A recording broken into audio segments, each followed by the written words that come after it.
that the sun shines down its power to all the world and makes the wind blow strong as it will. I wonder hope gentle rains can fall upon the land, so lovely earth can stay lovely still.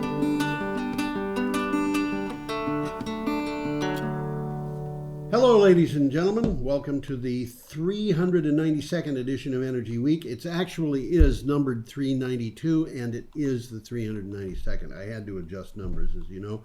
We're recording this. Well, I had to be accurate. What are you trying to do? Confuse me?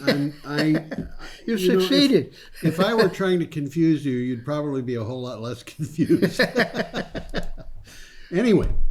We are recording this on the 5th of November. The show starts with the news of a week ago today, which means 29th of October, which was a Thursday.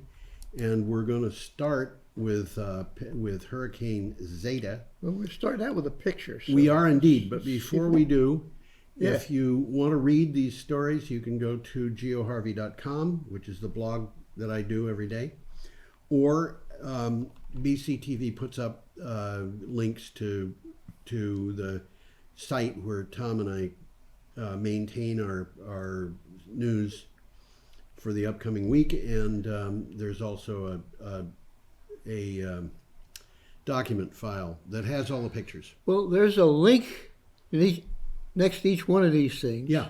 And if you click the link, some of them are well worth reading. Yeah. I mean, I've read them all for the show, and some of them are long. Yes. Some of them are detailed.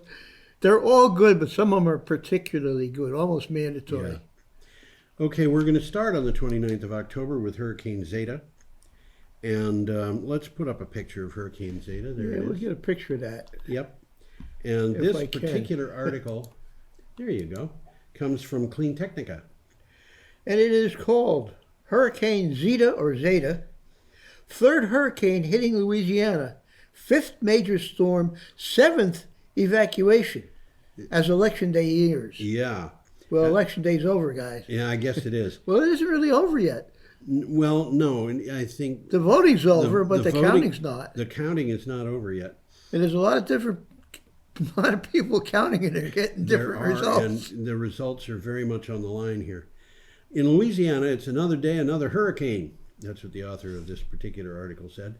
Now it's Zeta, bringing mostly rain to my neighborhood, but much more damage to the New Orleans area.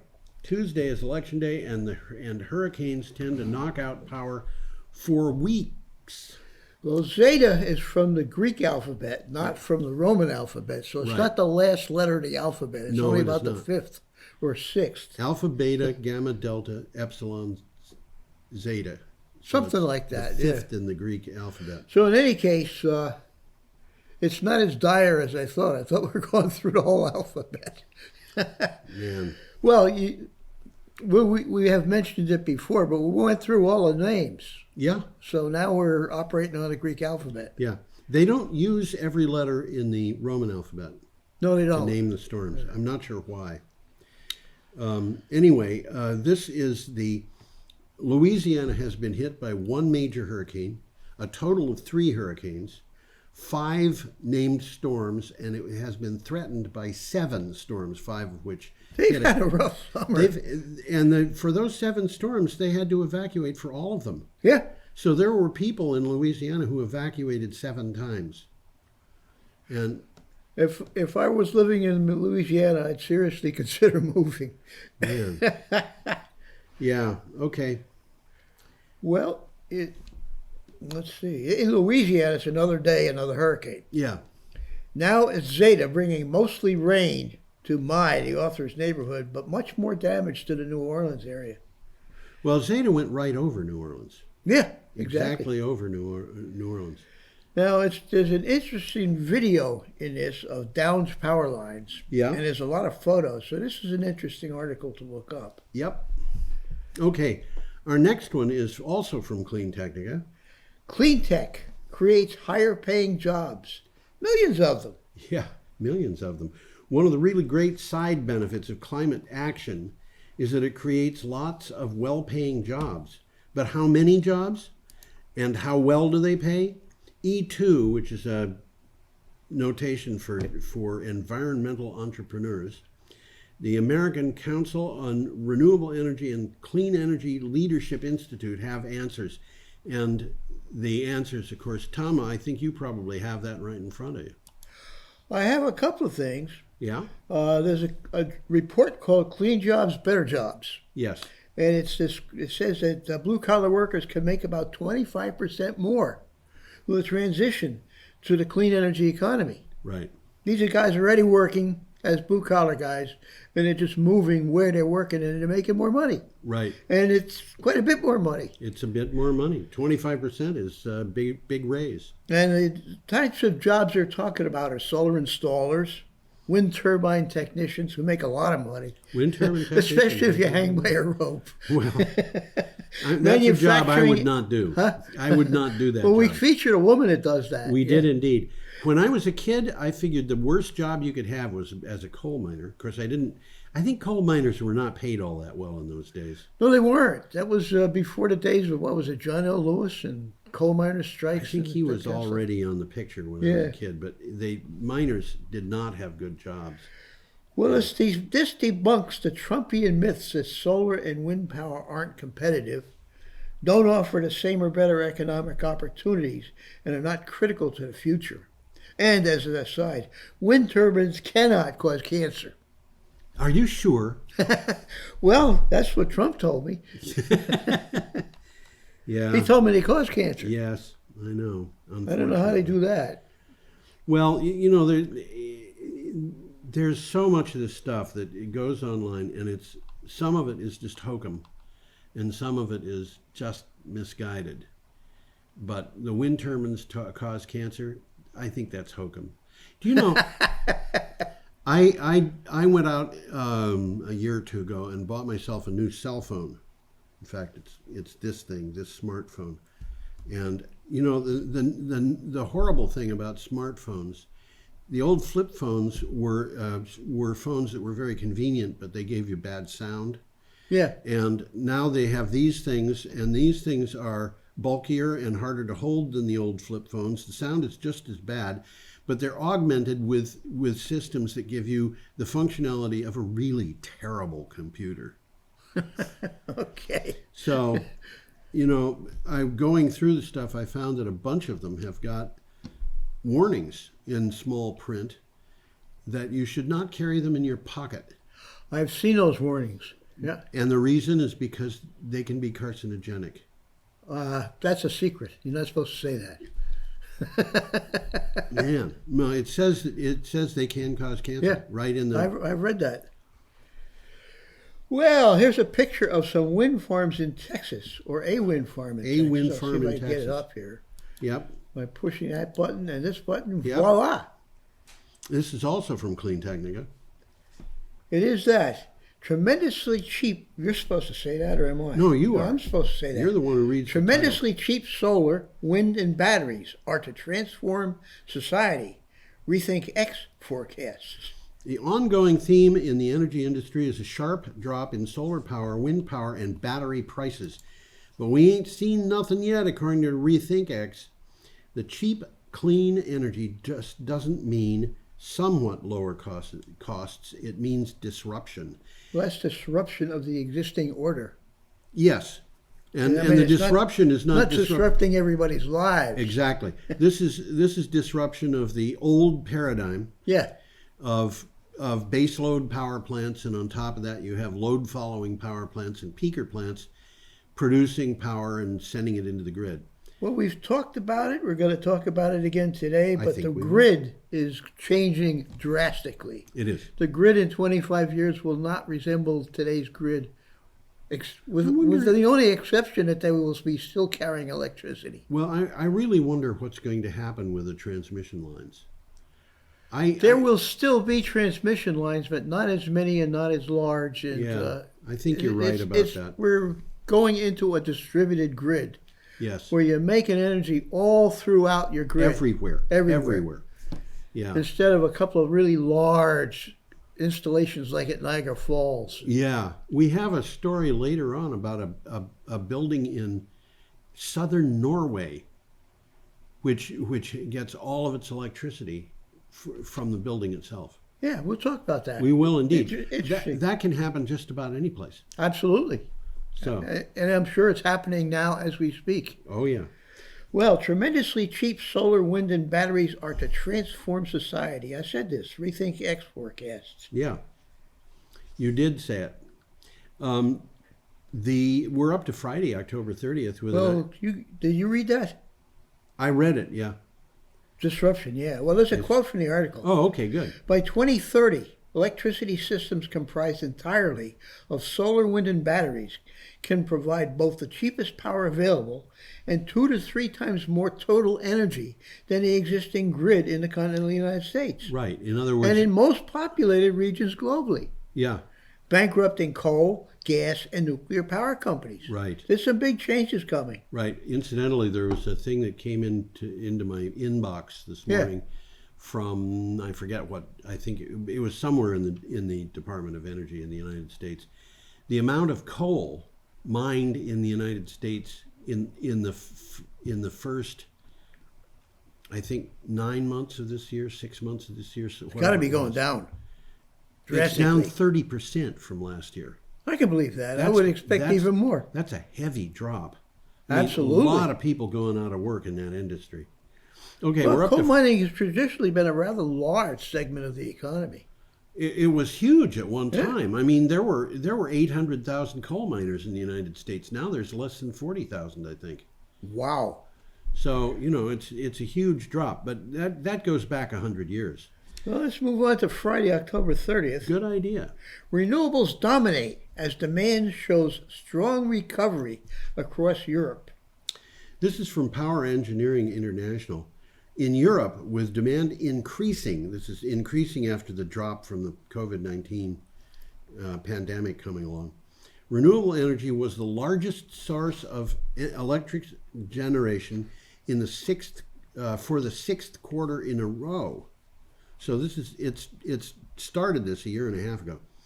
Renewables provided 40.3% of the total electricity generated in the third quarter, while fossil fuels produced 35.2% and nuclear 24.4%. I got some numbers here. Hydro was the greatest contributor to the renewables mix, Right. with wind close behind.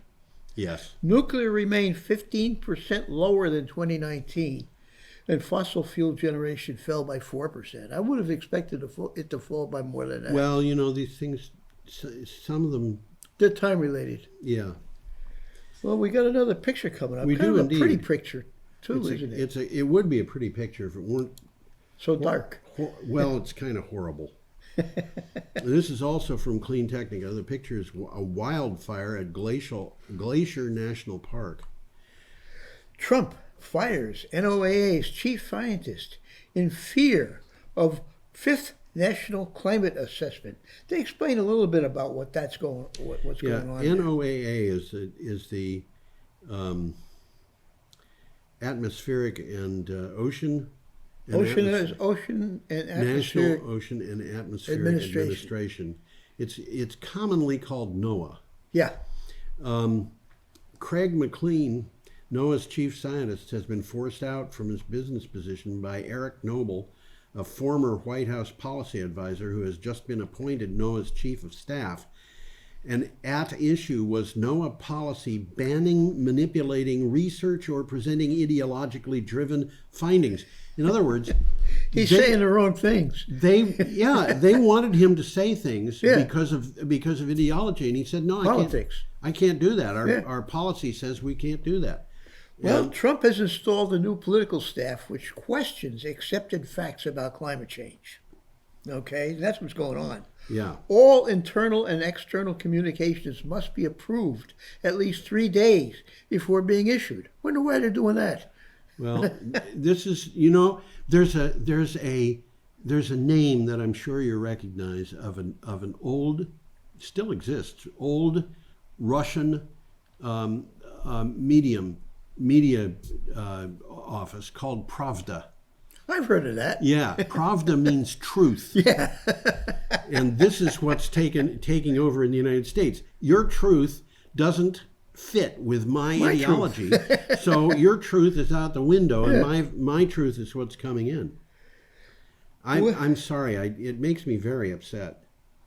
We're not dealing with what is. We're dealing with what they wish. Well, this National Climate Assessment that they mentioned is a comprehensive research program, which, this is a quote now, which assists a nation to understand, assess, predict, and respond to human-induced and natural processes of global change. Right. So that's what this National Climate Assessment is. So they're trying to tell us how to deal They're with it. afraid of the climate assessment. They're afraid of the truth. So they produce they produce Pravda because they're afraid of the truth.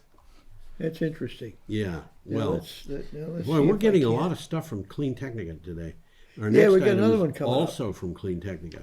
Tesla expanding into solar microgrids and virtual power plants. This is interesting and important. It is. That's right. Elon Musk says he expects Tesla's energy business will one day be equal to or exceed its automotive business. Its automotive business is getting big. It is getting big and quickly. And quickly. That day may be sometime in the future, but the company is certainly expanding its solar and battery operations rapidly. He's building a large battery plant. Yeah, both for grid scale and residential applications. Well, a microgrid, for those who don't know it, is a cluster of energy sources, whether diesel, wind, solar, it doesn't matter. It serves nearby users, such as a building or a campus, that cluster islands and keep the lights on even if the regular grid blacks out. Typically, our hospitals have microgrids. Yeah, they do. You know, and Brattleboro could do well to have three, just because of the way the wires are distributed through the town. Yeah, they could work well with 3 microgrids. Yeah. Well, the United States developed over 500 microgrids last year. Over 500 Yeah, were that's developed. what the article says. The article also says that Green Mountain Power is creating a virtual power plant in Vermont that incorporates rooftop solar and battery storage. I've heard of that. They'll sell you the battery cheap if you let them use it. They don't have exclusive use of it, but they do have use of it. I'll sell you a car real cheap if you'll let me use it. Well, something like that it really is something like that. It is sort of, but it makes it's a much better offer than Well, that. homes will be able to generate, store, and return energy to the grid. Okay, so they can buy and sell, basically. Right. Depending upon what their solar panels or whatever else is going on. Another thing that does is it means that if the grid goes down, which it does from time to time, you still have power. You still have power. You've got over a day's worth of power. Actually, you've got more than that if you're very frugal. Well, Tesla's now offering their Powerwall battery plus a 4-kilowatt solar panel for $6,000. Man, That sounds like a good deal. it sure does.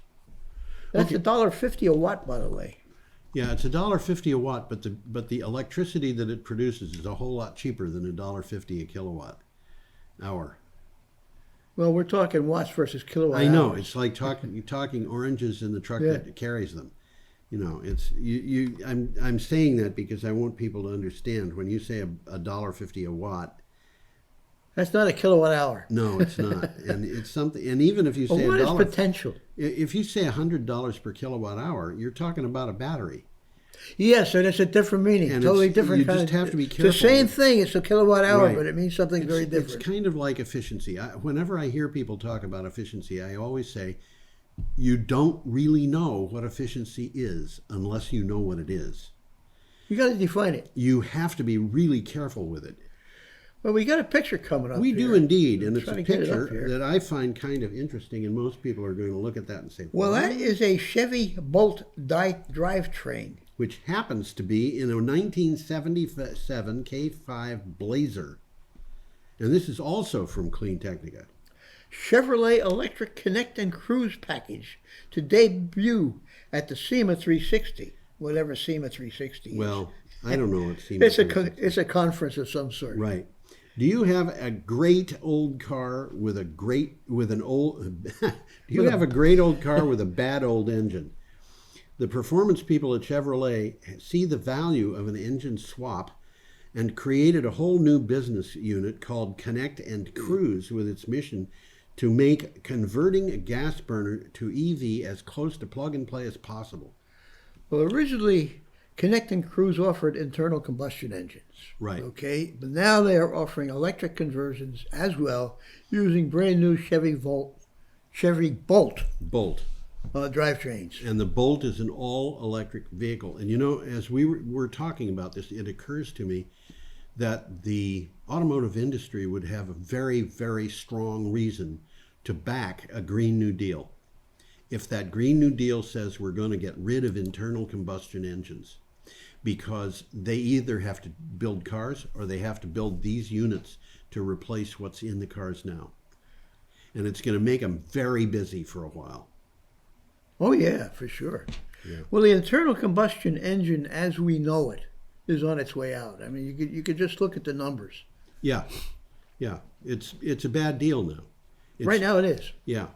And, you know, the thing that I've been projecting for a very long time has been that as the demand for gasoline goes down, contrary to the normal laws of economics, the price of gasoline will not go down, it will go up, because the cost per unit, underlying cost of producing this stuff is actually increasing. Is actually increasing.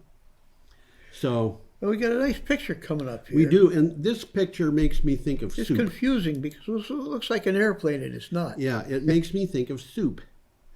If you look at that really close, that thing is all underwater except for the wingtips. Except for the wingtips. And they call it a kite. Yes, they do.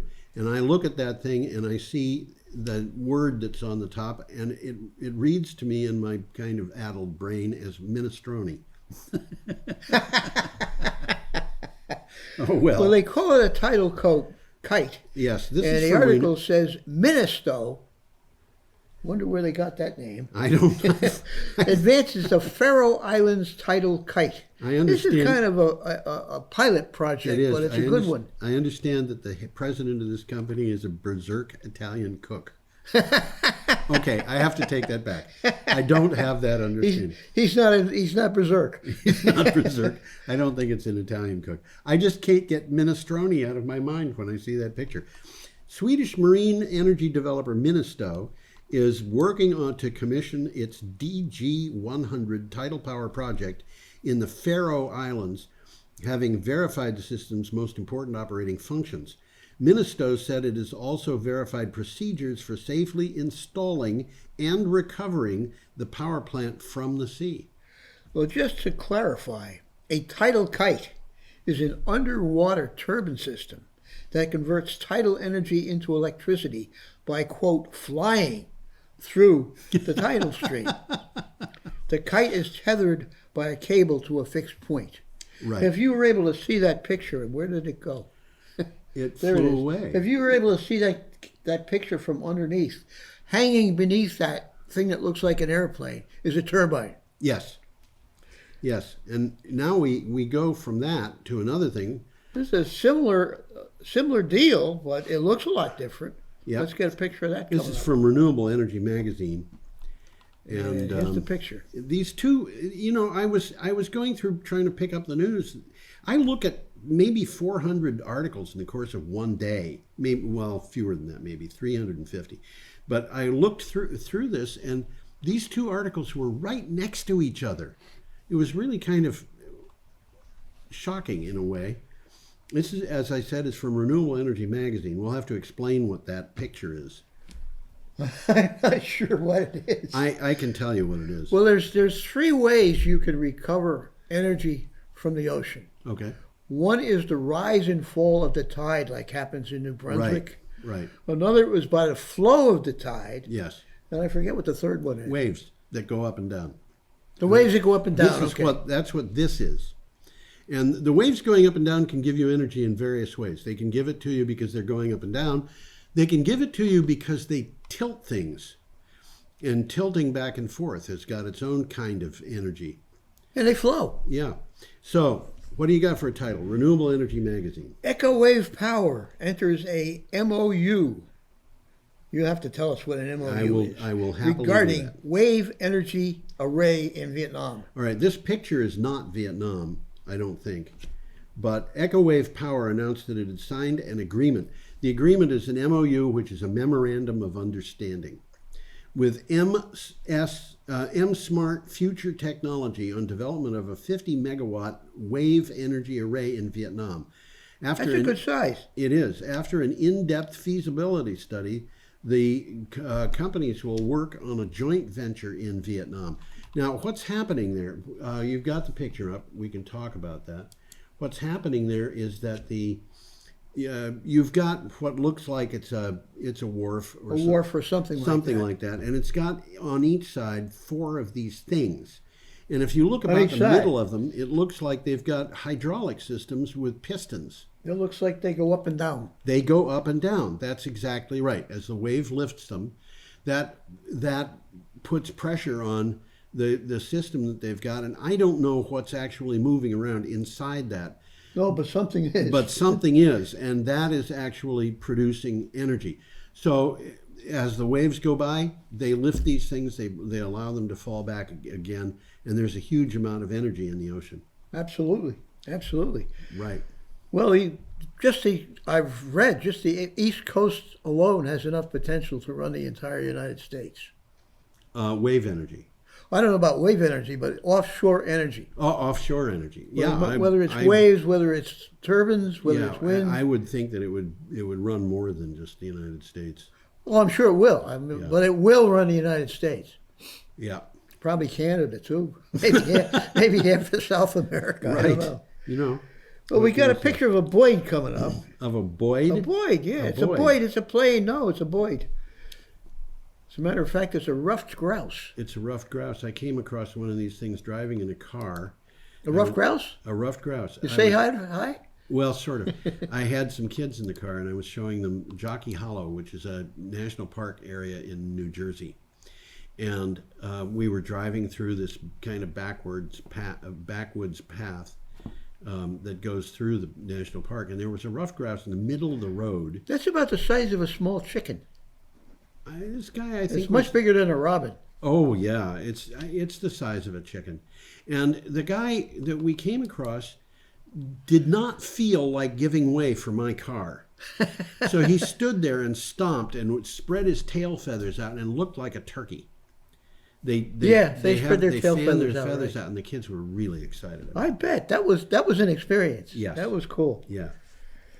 Well, the Biden campaign appeals to sportsmen and women with a new ad, which highlights the decline in ruffed grouse and attacks Trump on Forest Service budget cuts. Yeah, and this is from the Dominion Post. One of Joe Biden's new campaign ads clearly aims to appeal to a group of people who are largely Republicans. And it can point to multiple members of the GOP who endorse Biden. There were a lot of people in the Republican Party who were endorsing Biden. That's correct, yeah. Did you see the names in this? I noticed that Colin Powell was one. I read the list of names. I didn't really commit them to memory, but there's a lot of them. There's a lot of them, yeah. And as I said, Colin Powell was one of them, and there were others. And these were people, Colin Powell was a person who they were talking about possibly running for president. Yeah. And these are people who are, or have been, and in the upper levels of the Republican Party. But they are relating to the old Republican Party prior to Mitch McConnell and Donald Trump. Well, I read a little bit something about the ad, okay? Yes, do that. It features a man talking about hunting with his grandfather. Yeah. And hoping his grandchildren can share about hunting with him. Right. Okay. Then it switches to the grouse populations, which are down by 50%. What? Down by 50%. Yeah, well. Okay.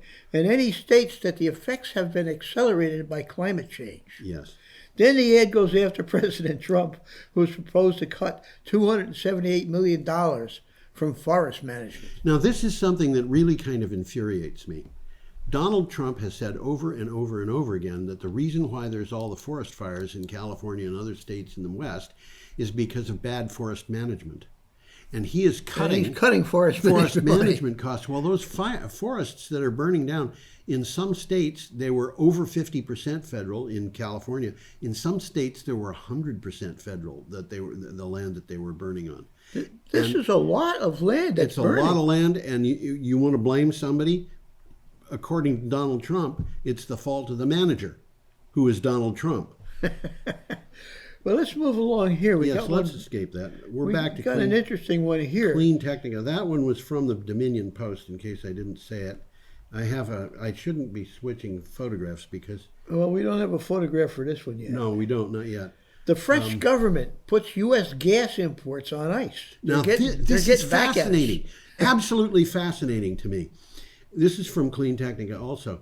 A move by one of Europe's largest energy companies shows markets and governments are beginning to factor methane emissions into business decisions.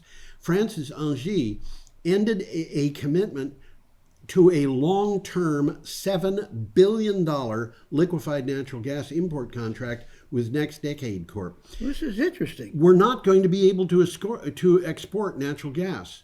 Well, not if this keeps up. No. And in this particular case, the move was driven by concerns over the greenhouse gas emissions. Yeah, okay. Although I have a suspicion that one of the things behind this was the fact that the French were looking at the situation that existed in front of them and saying, the United States is leaving the Paris Climate Accord the day after tomorrow.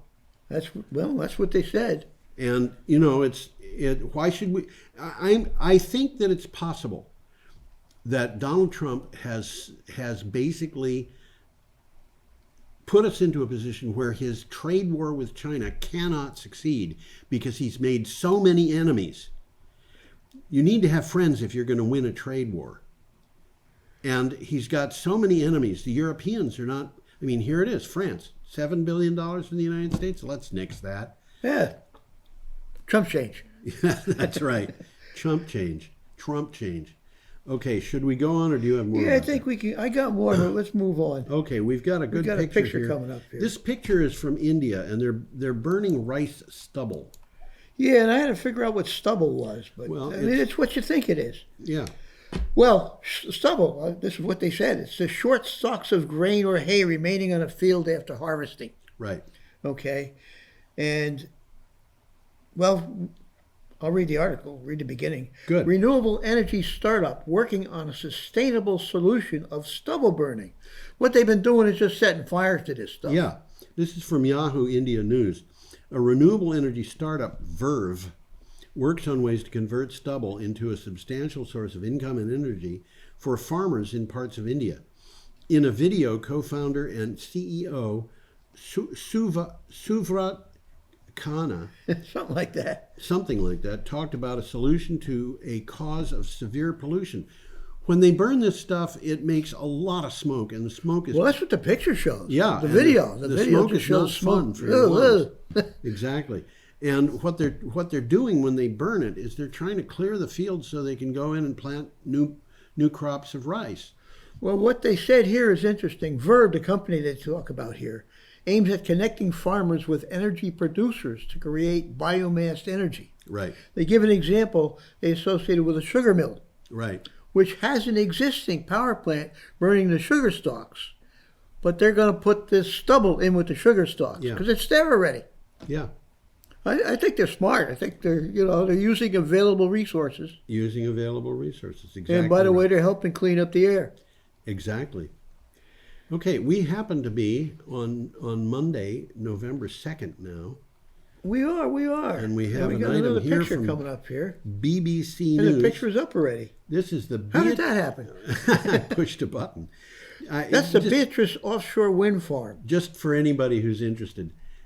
I push buttons that tell what picture is available, and Tom clicks a mouse cursor on them to get them up on the screen. He's got to actually click the mouse twice, once to get it up into the on-deck circle, and the other one to put it up on the screen. So it's a kind of a clunky way to do things, but that's okay. Well, this Beatrice wind farm is something special, really. It's a big one. It's a big wind farm. It's off the east coast, I believe, of Scotland. It's certainly. Well, look at the size of that boat down there. Yeah, well, that boat is not very big, and the wind turbines. Wind turbines are gigantic. That boat can't be more than 3 stories tall. Well, you're looking at those blades, and they're 250 feet long. Right, which means that they're not as long as the playing Well, the latest area ones are over 300 feet. Yeah, and by the way, Yeah, that's I think the it's- GE, isn't it? The yeah, GM12 Siemens or something like Gamesa, that. I think it's Siemens Gamesa is now working on, and they've got one built, a 14 megawatt turbine. Got to beat GE, man. No, it's not GE. No, they got to beat GE. They got to beat GE. That's right. And this particular item is from BBC News, and I'll bet you have a title for it. Well, I do, but before I say it, I'm going to say this. Beatrice Wind Farm features 84 turbines capable of producing 558 megawatts, Right. which is enough to supply 450,000 homes. Yeah. This is a big wind farm. Yep. And here's what it says in the article. Could Scotland ever be the Saudi Arabia of renewables? Well, yeah. In a year, Glasgow will host COP26. So BBC Scotland is looking at how renewable energy has grown. As First Minister Alex Salmond said, Scotland could be the, quote, Saudi Arabia of renewables, end quote. In 2009, 27.2% of Scotland's electricity was generated by renewable energy sources. In 2019, which is 10 years later, it was 90.1%. They're pushing 100. Well, you know, I want to mention another thing, too. I've heard people say, and I've even read it in print, the first 10% is easy. The first 80% is not too bad. Getting up to 95%, the last 10% is going to be miserable. Heard that too. And the thing that's wrong about this is they're treating the 100% as though it were a limit. It's not. It's not. Not at all. Paraguay produces 1,000% of its electricity. Paraguay. Paraguay. It's all hydro, isn't it? And it's been doing this for years. It's got these huge hydro dams. 90% of the electricity it produces is sold to Brazil and Argentina. They're selling it. They're making money. They're making money, exactly. So this, and Tasmania They're making money. They've got a goal of 200%. Well, we've been talking about Tasmania. Yeah. Well, this is an interesting article. Yeah, it is. There's a lot of pictures in it. Yes, there are. And I say it's worth reading. You got time? I would say so. Well, from the article, Prime Minister Boris Johnson said, quote, as Saudi Arabia is to oil, the UK is to wind, a place of almost limitless resource, but without the carbon emissions and without the damage to the environment. Yeah. Now, Scotland is one of the windiest countries in Europe. Yes. Okay, we've talked about that. Yeah. And the Scottish government has set a target of having the equivalent of 100% of Scotland's electricity demand coming from renewable energy sources by the end of this year. And I have no doubt they're going to do it. They were at 90.1% in 2019. Well, a final takeaway, the potential for offshore wind alone far exceeds what Scotland could consume. Exactly. Okay, so there's money to be made, guys. There is, yeah. Okay, now we've got an item from CNBC. Now, this is an interesting article, too. Yeah, go ahead. An $11 trillion global hydrogen energy boom is coming. Here's what could trigger it. Now, if you've been listening to this show, we've been talking about hydrogen energy. We have. And it is reaching its day. It's reaching its day. I mean, 10 years ago would have been unthinkable. $11 trillion. That's a lot. Just imagine the party we could have for $11 trillion. You can invite all of Brattleboro. We can invite everybody in New England and New York. Okay. Engineers are working on a giant cavity in a geological formation known as a salt dome. A huge underground mass of salt 130 miles from Salt Lake City. Filled with hydrogen, the cavity could become one of the largest renewable energy reservoirs in the world. And they can build these things all over the place. Well, the salt domes are already there. Their salt domes are there. They've been taking salt out of them for 1,000 years. Do you know how that works? You don't have to mine them anymore. No, you pour water down there. That's right. And you pump the water out. And what you do is, depending upon where you pump the water, it's gonna grab the salt, dissolve the salt, up to a certain distance from it, and you just keep injecting that stuff farther and Further farther down. down, and it produces a cylinder. Okay. A cylindrical hole in the ground. A Gigantic. large cylindrical Big. hole. It's like a bottle that's 100 yards across. Well, from the article, storing fuel in salt caverns isn't new. Yeah. But hydrogen's growing role in decarbonization has revitalized interest in the concept. Right. The project in Utah could store up to 1,000 megawatts of clean power. Now, just to put 1,000 megawatts into perspective, the solar panel project out by our dump is 5 megawatts. Yes. That's the old town landfill. The old town landfill, yep. Yeah. And so this is 1,000 megawatts they're Well, talking Vermont Yankee was a little bit more than 500 when it was put up. Yeah, it was about So- 650, wasn't it? Well, After in the end, it after was they- 640, but in the beginning, It was 500 when it started. 520, I think was what Okay. it was. I'm not going to quibble about 20. Yeah, well. So this is a big thing. The amount that you could get, the amount of energy that you could store in this thing is the equivalent of the amount of energy that you would get from running Vermont Yankee for 2 hours.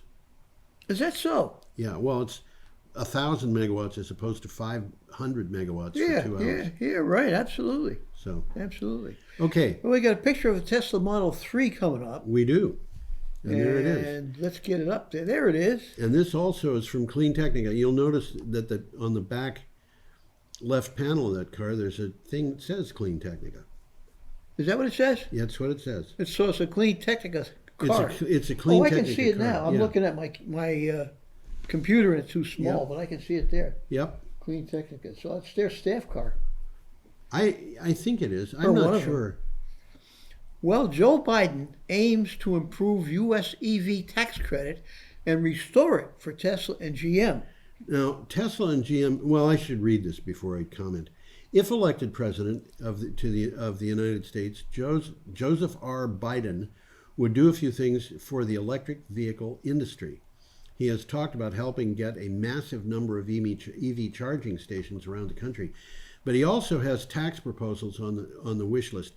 The tax credits that companies get only exist until they reach a certain level. level. Then it stops. Yeah. And then it stops. And doesn't make sense. yeah, well, what we want to do is get all of our cars to be electric. Oh, that's inevitable. So it makes sense to It's just going to take a little while. reopen that. And We got to get the infrastructure in place. yes, but If you want to drive down to New York City right now, you got to be a geek. no, You got to actually, figure out in advance no. where you're going to stop and no, get. I'm going to disagree with you. Okay, let's hear your side of the story. When Jason Cooper got his Tesla, Yeah, the but he's a geek. okay, you're right. I'm wrong. But I'll say it for the audience. When Jason Cooper got his Tesla, one of the first things he did was to drive the car to Washington, D.C. Okay. And the car was telling him all the way down how much, distance he could go Yeah, before he yeah. needed to Tells recharge, you that stuff. and where the next recharge place yeah. was, and where the place after that. Now they've got things a little better. They will not only tell you where you can charge the car, they can even tell you how many people are there charging their cars now. That's interesting. Yes. Well, this is what Biden has said he's going to do. Yeah. He's going to get rid of the manufacturer cap on the $7,500 EV tax credit, Right. which you just mentioned. He's going to restore the tax credit permanently for U.S.-made electrical vehicles, and he's going to narrow it to middle-income buyers, meaning that rich people can't get it. Yes. Well, $250,000 annual income. That's a pretty high middle income. It's more And he's than also anything. going to cut fossil fuel subsidies, which have been going on for 100 years and nobody knows anything yeah, about them. there are a few problems with this that are going to have to be faced, and one of them is where are we going to get the money to keep our roads? Because they have traditionally They're going to have to do a different thing. do it. There won't be a gas tax. Well, There will be a gas tax, but nobody's going to be selling gas. That's exactly right. They'll come up with. They're paid for by the gas tax. They have to be paid for by something else. These are things that we have to figure out. Okay, we're up to Tuesday, November 3rd. Plan to run power cable between Australia and Indonesia scrapped. as giant Pilbara power project takes shape. This is very interesting. We've talked about the Pilbara power project a bunch of times. Running a power line from Australia to Indonesia seems like a good idea, but those behind it have been looking at the numbers, and what they found was that the most economical way of exporting energy from Northern Australia, green energy from Northern Australia, is by boat. This has got me confused because they have been talking about two different cables. Yes. One from the Northern Territories, another from Western Australia. And Pilbara is in Western Australia. And it's large. Oh, it's huge. I got some numbers They're there. talking about 27 gigawatts. Yes, they are. This is what I got here. Pilbara has submitted a revised plan to replace the power cables with facilities to produce green hydrogen across 6,500 square kilometers. Now that's compared to Windham County. That's three times the size of Windham County alone. Okay. That's 2,500 square miles. It's 50 miles by 50 miles. In Windham County, it's 800 square miles. And it's a good-sized county. Yeah. Okay, they're eventually going to be producing, as you said, 26 gigawatts of electricity. They were only planning for 6 in the beginning. Yeah. Okay, currently, the world's largest solar farm, which is in China, produces 1.5 gigawatts. So they're going to produce a solar farm here that is 25 times as big, or more than 20 times as big. 1.5 to 26. It's gigantic. It's unbelievable. It's so big, and the amount of money that's going to go into this is also big. Well, put it this way: if you can figure out Windham County, and it's all solar and wind, nobody's living there anymore. Well, in Pilbara, practically nobody lives there now. Anyhow, that's the thing. Nobody's living in Pilbara anyway. Well, I shouldn't say that. There are a lot of people living in Pilbara. It's pretty much desert, though. But it's basically desert. Well, green hydrogen. Just to define it, it uses renewable electricity and electrolysis to extract it from water. Right. Okay, it's green because it's using renewable electricity. Right. Green ammonia is produced from green hydrogen. Right. Using electricity and can be transported in liquid form in ships. Pretty easily. Very easily. Yeah. Absolutely. They're talking about transporting hydrogen in liquid form. That's harder, much harder. You gotta cool it to almost zero. Not 0 Celsius. Zero Kelvin. Zero absolute. So we're talking about absolute zero here. We're talking about very close hydrogen. to absolute zero. I forget the boiling point of hydrogen, but it's like 20 degrees Kelvin or something. We're at a temperature that's so low that ordinary things start being superconductors. Yeah. You know, cement. It's a different world down there. Cement is a superconductor. Concrete. Really? That surprised. Yeah. Okay, we've got an item here from Renews, and there's a picture coming up here of a wind farm, and this is about SPR, which is Scottish Power. SPR is Scottish Power Renewables. Exactly. And SPR delivers a black start from onshore wind, and I'm going to have to explain what a black start is. Well, I'm glad I'll let you will. read about it.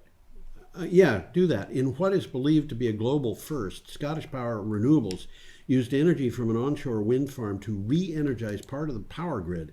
With a successful black start, the 69 megawatt Der Saluk wind farm proved that wind power can restore a blacked out section of the grid. It's been a problem, and black start describes the procedure. Yeah. Historically been used to restore power in the event of a total or partial shutdown of the grid. Right. And it has been often reliant on traditional fossil fuels. What's different about this, they were able to regulate the frequency and voltage of the power from the turbines to keep the electricity system stable and balanced. Right. So this is a first, and it's important. It's important. Yeah. This is significant. Okay. Let's see. We got another picture coming up. We have a picture.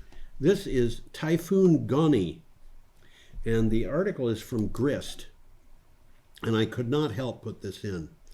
You couldn't what? Couldn't help putting this in. The fact that it's the Philippines, I'm sorry. Normally I don't put in into the news for this show typhoons in the Philippines or China or something like that. Well, what's the difference between a typhoon and a hurricane? It's the name of the ocean. That's it. Yeah, that's it. They're exactly They're the same thing.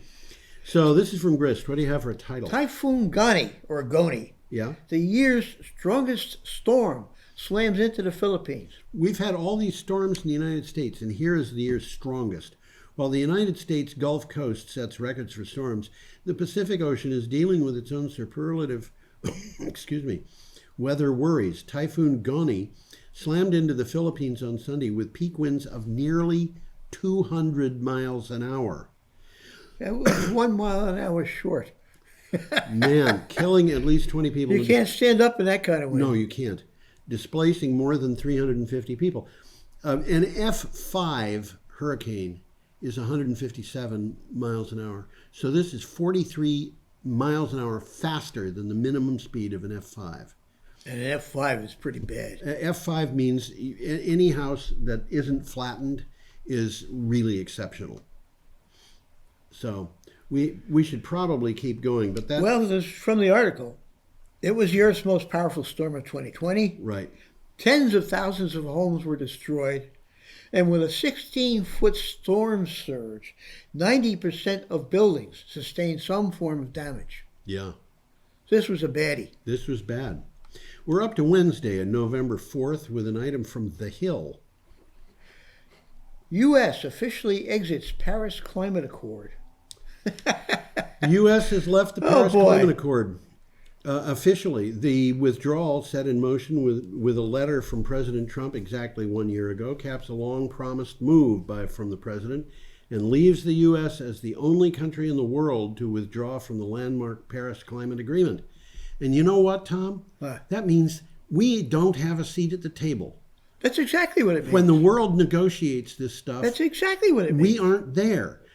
When they negotiate what they're going to be moving to and what kinds of things they're going to be buying, we aren't going to be involved in the process. Well, this was Trump's politics. He campaigned on leaving the accord. Yeah. Okay. The move was celebrated by many, not all, in Republican circles. Yeah. Okay. The decision to exit the agreement leaves the United States globally isolated in its defiance of scientific realities and causes real harm to people, the planet, and the economy. What did you just say? We don't have a seat at the table. We don't have a seat at the table. We can't talk about this anymore. Well, Biden, if he's elected, has pledged to rejoin the Paris Agreement on day one in office. Yes. Okay. And there's another thing to bear in mind here, and that is there's a large number of states who have notified the United Nations that they will together represent the United States at the table. Oh, have they? Yeah, California is leading that. Oh, it's United States states are going to go in there on their own and saying, forget about what Trump says, this is what we're going to do. That's right. They're okay, saying we are sense. going to do it. You know, it's not the whole United States leaving it. It's more like a half of it or less. Well, this quote, I think, comes from Biden, and he says, withdrawal from Paris is like trying to run down an up escalator. Which happens to be going faster than you can run. Okay. Yes, very good. Thank you for reading that. We've got an item now from The Guardian. Hey, we got a picture coming up here. We do. And there it is. There it is. It beat me to the punch. There you go. What do you got? Shell, that's a Shell oil refinery. Yep. Shell's climate poll on Twitter backfires spectacularly. Well, I guess it did. A climate poll on Twitter posted by Shell asked, "What are you willing to change to reduce emissions?" It got 199 votes. So Shell has put this up. That's likes, by the way. Oh, likes. No, it says votes, but on a website it will say likes, L-I-K-E-S. Okay. Likes and dislikes. I forgot. I missed this when I put that up. It got 199 likes. When U.S. Representative Alexandria Ocasio-Cortez posted a tweet saying, quote, "I'm willing to hold you accountable for lying about climate change," and then she goes on from there, end quote. It was liked 350,000 times versus 199. versus 199. Well, according to the article, the oil giant is accused of gaslighting. Now, I had to look up what gaslighting is, but it's making someone question their sanity, perception of reality, or memories. And this comes from Greta, an endless greenwash. Yes. Okay, misleading information that conceals abuse of the environment. It's called fake news.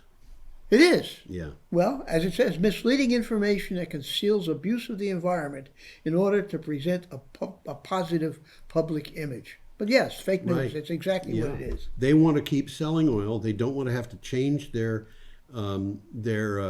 business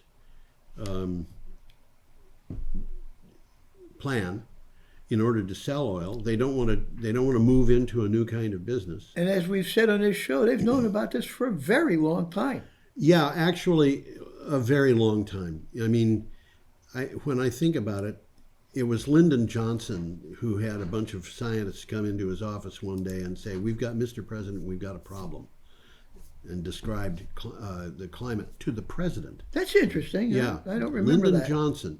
And obviously, they knew about it before that. They had the research that they had done in order to It wasn't an off-the-cuff thing. No, they had known about this. Well, the people who we had a thing on the show several weeks ago about a woman who had hypothesized about carbon dioxide capturing energy and the climate changing, and it was like 150 years ago. And then, wow! And then it started. Actually, it was later in the 19th century. Articles started. People started writing about it. They started writing about it, and by the middle of the 20th century, the oil industry was already concerned. They had scientists working on this before the scientists reported to them that there was a problem. They had sent the scientists out saying, "Is there a problem?" Well, we got one more item to hit. Then we can go home. Oh, let's do that. Okay, so there's a picture of a wind farm here. Here, I thought that was a picture of sunflowers. Sunflowers, yeah, it is. That's a bunch of sunflowers. It's a bunch of sunflowers. Awful lot of sunflowers. Yeah. Have you ever seen pictures of Russia and places like that with the sunflowers? No, I haven't. But obviously, they're in it for the seed business. They're not raising flowers. Yeah, the Russians have. I've seen pictures of parts of Russia where they have sunflowers like this. Well, this is an example where you can put up wind farms. Yeah. And you can grow crops underneath them. Yeah, that's right. Because if you look back in the background, that's all crops. Yes. It's all crops. So wind and solar costs have fallen by 10% in 2019. I got news for you folks. It's still going on. It's still going on. Wind and solar costs declined by more than 10% in 2019, according to Capgemini's latest World Energy Markets Observer report, which observed, quote, consistently lower costs being recorded month after month, end quote. Also, this is something I think is even more important. The costs of lithium-ion batteries used for EVs and energy storage decreased by 19% in 2019.